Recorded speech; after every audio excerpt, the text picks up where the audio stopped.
Election క్యాన్వాస్కి వచ్చినాడా, లేదంటే ప్రచార రథాలకు వచ్చినాడా, ప్రచార రథంకి వచ్చినాడా,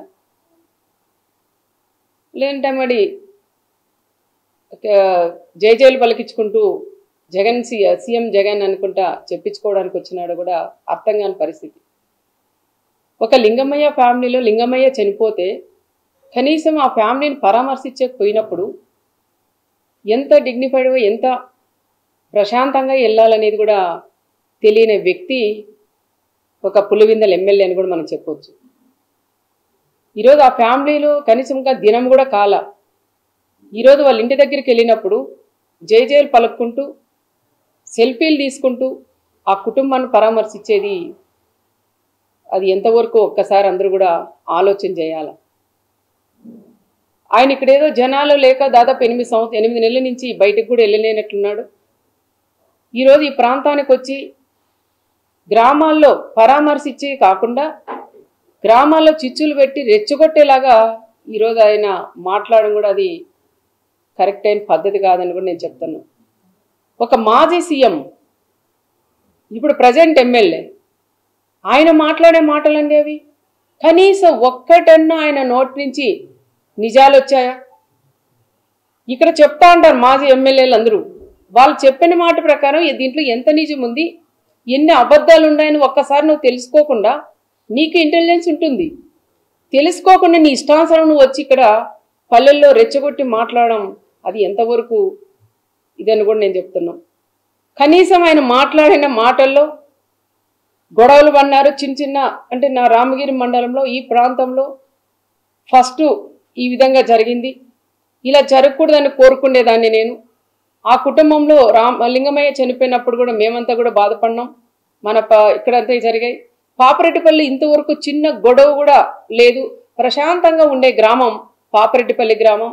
ఆ గ్రామంలో ఈ విధంగా రెండు ఫ్యామిలీల మధ్య గొడవల వల్ల ఈ విధంగా జరగడం, ఆయన చనిపోవడం, దీన్ని ఒక ఫ్యాక్షన్ మర్డర్గా సృష్టించి, ఈ ప్రకాష్ రెడ్డి అనే వ్యక్తి ఒక ఫ్యాక్షన్ మర్డర్గా సృష్టించి ఆయనకు వచ్చే శక్తి లేక ఆయన్ని పులివెందుల ఎమ్మెల్యేని పిలిపించుకొని ఇట్లన్నీ స్లిప్పులు దాదాపు ఒక 10 పేపర్లు రాసిచ్చి, ఎన్ని అబద్ధాలండి, కనీసం దాంట్లో ఒక్కటన్నా నిజం లేకోకుండా పచ్చి అబద్ధాలు కూడా మాట్లాడిస్తూ అవన్నీ చూసుకుంటూ చదువుతున్నాడు ఆయన. మళ్ళీ అబద్ధాలు ఎక్కడ ఇంకా ఎక్కువ చెప్తానేమో అని.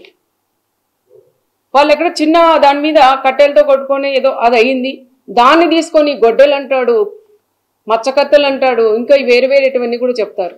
అలాంటివన్నీ వాడేది కూడా పులివెందుల్లో. మీరు బాత్రూంలో చంపేదానికి సరిపోతాయి కానీ మాలాంటి ప్రాంతాల్లో అలాంటివి ఉండవయ్యా అని నేను జగన్కి కూడా నేను చెప్తున్నాను.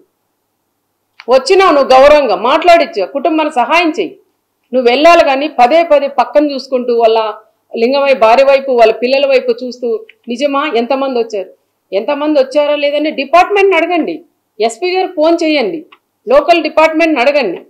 ఇద్దరు పోయినారంటున్నారు, ఆ ఇద్దరి మీద కేసు పెట్టి లోపల పెట్టారు.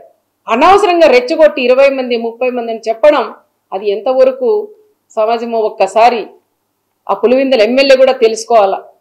మీ మాజీ ఎమ్మెల్యే రాసిచ్చినవన్నీ నువ్వు వాడ చిన్నపిల్లలు చదువుకున్నప్పుడు కాపీరైట్ కొడతా అంటారు, గుడ్డి కంఠపాఠం కొట్టావా అంటారు టీచర్లు కూడా. ఆ విధంగా నువ్వు గుడ్డి కంఠపాఠం కొట్టి ఇక్కడ అన్ని కూడా నువ్వు పచ్చి అబద్ధాలు కూడా మాట్లాడడం అది కరెక్ట్ కాదు అని చెప్తున్నావు. దీంట్లో మళ్ళీ ఒక ఎస్ఐని టార్గెట్ చేసి మాట్లాడతారు, పోలీసుని టార్గెట్ చేస్తారు. అయ్యా పులివెందుల ఎమ్మెల్యేగా నీకు చెప్తున్నాం, మా నాయకుడు చంద్రబాబు నాయుడు గారు ఆ రోజు ప్రతిపక్షంలో ఉన్నప్పుడు బయటికి వేయాలన్న పోలీసుని పెట్టి అడ్డం పెట్టి మమ్మల్ని బయటికి రానిలేదు. మా నాయకునితో పాటు మాలాంటి వాళ్ళు కూడా మేము ధర్నాకు చేసినా, ఒక మెమరాండం ఇచ్చేదానికి పోయినా, ఎవరైనా చనిపోతే వాళ్ళు పరామర్శించే పోయినా, ఒక ఫంక్షన్ పోయినా కూడా మీ తోపుని అడగండి ఎన్ని ఇబ్బందులు పెట్టినారని. ప్రతి అడగన పోలీసుని ఇబ్బంది పెట్టి చెక్ పోస్టులు పెట్టి కనీసం బయటకు అడగబెట్టుకోకుండా చేసినది మీ ప్రభుత్వం కదా, నీ వైఎస్ఆర్ ప్రభుత్వం. నువ్వు సీఎంగా ఉన్నప్పుడు ఇలాంటివన్నీ చేసి ఈరోజు దుర్మార్గంగా మా నాయకుడు చంద్రబాబు నాయుడు గారి గురించి మా గురించి మాట్లాడే స్థాయి కూడా నీకు లేదని నేను జగన్ రెడ్డికి కూడా నేను చెప్తున్నాను. ఏదో వచ్చినావు పరామర్శించు, వాళ్ళకి ఏందన్నా సహాయం చేసి వెళ్ళంతే కానీ నువ్వు గ్రామాల్లోకి వచ్చి చిచ్చులు పెట్టడం అది సరికాదని కూడా చెప్తున్నా. సొంతం నీ చిన్నాయనని చంపితే అన్నా మా నాన్నని చంపారు న్యాయం చేయమంటే కూడా నువ్వు చేయలేని వ్యక్తి ఈరోజు నా మండలాల్లోకి వచ్చి నువ్వు న్యాయం చేస్తావంటే ప్రజలు ఏ విధంగా నమ్ముతారని ఒక్కసారి నువ్వు కూడా ఆలోచన చేయాలనుకుని నేను చెప్తున్నా. నువ్వు ఇక్కడ వచ్చి సెల్ఫీలకి జైలు పలికించుకునేదానికి ఇక్కడ వచ్చినావు అనేది కూడా క్లారిటీ ప్రజలందరికీ కూడా వచ్చింది. ఇంకో విషయానికి వస్తే కొంతమంది మాజీలందరూ వచ్చినారు, ఏం పని పడలేదు, ఈరోజు వాళ్ళు జగన్ వస్తున్నారని సంకలు ఉద్దుకొని వచ్చినారు, జనాలను దోలినారు. మేము వద్దనలేదు. మేము 3 రోజుల నుంచి పోలీస్ డిపార్ట్మెంట్ కూడా చాలా ఇబ్బంది అవస్థ పడుతుంది. ఎక్కడ గొడవలు లేకోకుండా ఆయన తీసుకొచ్చి పంపించాలనే దాని మీద ఉన్నారు. కానీ అలాంటి పోలీసును కూడా ఈరోజు మీ ప్రభుత్వం మాకు అట్లా మేము వాడుకోలేదు. మా నాయకుడు చంద్రబాబు నాయుడు గారు కూడా ఎప్పుడైనా పోలీస్కి మంచి గౌరవం ఇస్తారు. ఈరోజు నువ్వు డ్రెస్ చొక్కా చూపించేయమంటావయ్యా, నేను మళ్ళీ సీఎం అయితే ఖబర్దార్ మళ్ళీ మిమ్మల్ని అందరినీ ఎక్కడ పెడతాను తొక్కతానంటావా? మరి పోలీసులు కూడా ఇప్పుడు కూడా స్పందించాలి. మీరు మా జిల్లా ఎస్పీ గారు రత్నమ్మ గారు కూడా స్పందించాలి.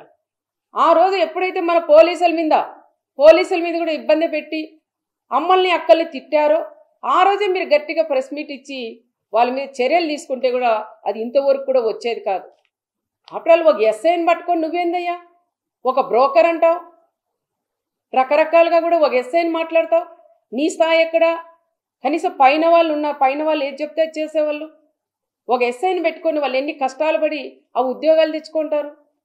అలాంటి కుటుంబాల మీద మీరు ఈ రకంగా ఇంత దారుణంగా ఒక సుధాకర్ ఒక బీసీ కులస్తుడైన వాళ్ళ మీద ఇంత దుర్మార్గంగా మీ మాజీ ఎమ్మెల్యే మాట్లాడినవన్నీ చెప్పించినవన్నీ నువ్వు మాట్లాడితే అది ఎంతవరకు నీ విజ్ఞతకి వదిలేస్తానని కూడా చెప్తున్నాం. మా పోలీస్ కూడా ఈరోజు డీజీపీ దగ్గర నుంచి కింద ఎస్ఐల దాకా మీరు వస్తున్నారని అడగడిగిన వాళ్ళు ఎక్కడ కూడా పోలీసు ఎవరిని కూడా వాళ్ళకు వచ్చే వాళ్ళు కూడా కార్యకర్తలను ఆపొద్దండి అని చెప్పి నేను కూడా నా కార్యకర్తలకి నచ్చజెప్పుకొని ఎక్కడ గొడవలొద్దు కక్షలొద్దు, వచ్చేవాడు వస్తాడు పోయేవాళ్ళు పోతారు, వస్తాడు పరామర్శిస్తాడు 1 గంటలో వెళ్ళిపోతారు, వాళ్ళ గురించి మనకు అవసరం లేదు, మీ పనులు మీరు చేసుకోండి అని చెప్పి మా వాళ్ళకి ఈరోజు ఏ గొడవలు కూడా ఆపే దానికి కూడా మేము ప్రయత్నం చేయలేం.